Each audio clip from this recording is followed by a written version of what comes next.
नमस्कार दोस्तों, welcome to study with नीलम। हाल ही में खेल मंत्रालय के द्वारा लोकसभा में नेशनल एंटी डोपिंग एजेंसी विधेयक 2021 प्रस्तुत किया गया। तो हम जानेंगे क्या है ये विधेयक और क्या इसमें चेंजेस किए जा रहे हैं। चलिए तो शुरू करते हैं लेक्चर फटाफट। जो विधेयक प्रस्तुत किया गया है, इस विधेयक के अंतर्गत नेशनल एंटी डोपिंग एजेंसी को संवैधानिक दर्जा देने की बात कही गई है। संवैधानिक दर्जा क्या होता है? किसी भी संस्थान को, संगठन को, इंस्टीट्यूट को जब संवैधानिक दर्जा दिया जाता है तो संविधान में परिवर्तन किया जाता है और परिवर्तन करके उसको संविधान में क्या होता है, जोड़ा जाता है। तो ये क्या कहलाता है? संवैधानिक दर्जा। मतलब संविधान का उसे एक भाग बना दिया गया है। तो जो नाडा है, इसे भी संवैधानिक दर्जा दिया जा रहा है। बाद में जब इसे संवैधानिक दर्जा मिल जाएगा तो इसके कार्य क्षेत्र में कोई भी हस्तक्षेप नहीं कर पाएगा। ये जो भी काम करेगी वो संविधान में लिखित कानून के अनुसार काम करेगी। ओके।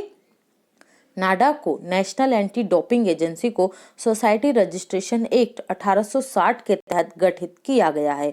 अब इसे पुनर्गठित किया जाएगा। हालांकि इसका नाम और मुख्यालय जो नई दिल्ली में स्थित है, पहले की तरह ही बने रहेंगे।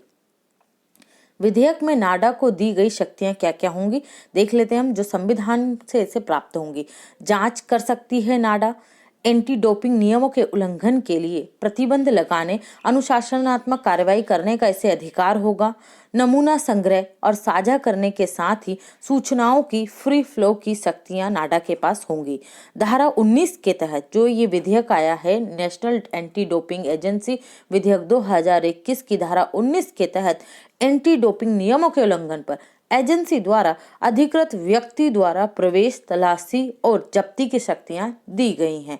इसके तहत एंटी डोपिंग एजेंसी अपनाई गई प्रक्रिया कोड ऑफ क्रिमिनल प्रोसीजर 1973 के प्रावधानों के अनुसार होगी। मतलब ये जो भी कोई कार्रवाई करेगी वो कोड ऑफ क्रिमिनल प्रोसीजर 1973 के प्रावधानों के अनुसार ही करेगी। हालांकि पहले नाडा को यह शक्तियां हासिल नहीं थी। इस विधेयक में नेशनल डोप टेस्टिंग लेबोरेटरी और national board for anti doping in sports के गठन की बात की गई है। मतलब इस विधेयक के अंतर्गत ये दो नई बॉडीज भी बनेंगी, नेशनल डोप टेस्टिंग लेबोरेटरी और national board for anti doping in sports. तो ये दोनों एजेंसीज को आप याद रखिएगा। डोपिंग के टेस्ट के तहत वर्ल्ड एंटी डोपिंग एजेंसी द्वारा निर्धारित कोड के अनुसार ही प्रक्रिया अपनाई जाएगी। जैसा वर्ल्ड एंटी डोपिंग एजेंसी ने कोडों को फॉलो किया, जैसी उसका प्रोसीजर वैसा ही नाडा उसको अपनाएगी। बिल के प्रावधान यूनेस्को की, ये बहुत इंपॉर्टेंट है, याद रखिएगा, यूनेस्को की international convention against doping in sports को मजबूती से लागू करने में मदद करेंगे। भारत ने वर्ष 2005 में यूनेस्को की इस कन्वेंशन पर हस्ताक्षर किए और 2007 में इसे रेटिफाई किया था। डोपिंग क्या होती है? डोपिंग अर्थात एथलीट द्वारा परफॉर्मेंस बेहतर करने के इरादे से प्रतिबंधित दवाइयों, ड्रग्स या ट्रीटमेंट्स का सहारा लेना है।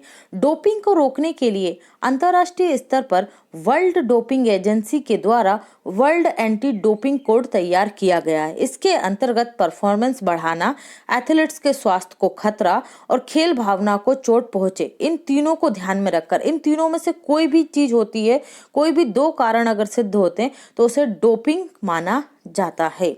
वर्ल्ड एंटी डोपिंग कोड के अनुसार कोई पदार्थ या ट्रीटमेंट इन तीनों में से कोई भी दो नियमों को पूरा करता है तो उसे डोपिंग के तहत रखा जाएगा। वर्ल्ड एंटी डोपिंग कोड में प्रतिवर्ष एक प्रतिबंधित पदार्थों की सूची भी शामिल की जाती है। मतलब कौन कौन से पदार्थ प्रतिबंधित है जिन्हें कोई भी खिलाड़ी उपयोग नहीं करेगा। ओके, तो ये है एंटी डोपिंग के लिए जो नाडा है उसे संवैधानिक दर्जा दिया जाने के लिए विधेयक। ओके फ्रेंड्स, तो ये सारी इन्फॉर्मेशन आप याद करने की कोशिश कीजिएगा। Thanks for watching and take care.